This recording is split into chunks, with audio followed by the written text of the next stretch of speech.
با عرض سلام و تبریک سال نو، بخش‌هایی از زیستشناسی را به شکل شعر تدریس می‌کنیم.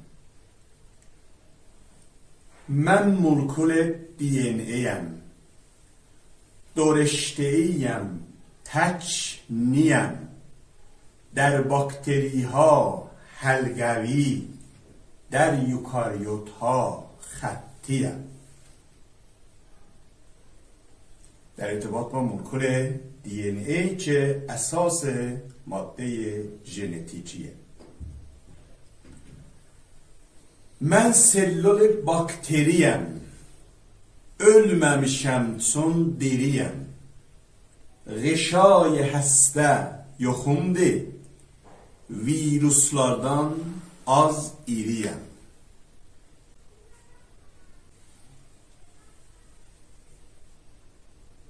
Mənim adımdır ribozom, budur sizə mənim sözüm.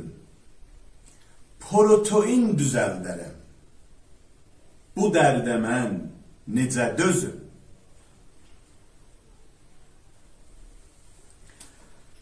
Və به مناسبت سال جدید که سال نمینده پلنگ یا ببر، سال ببرdir. Dil ağzın kilidi, bu il qaplan ilidir. Dil ağzın kilidi, bu il qaplan ilidir.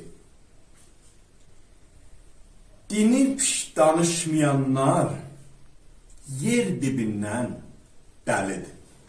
Sağ olun, sağ yaşayın.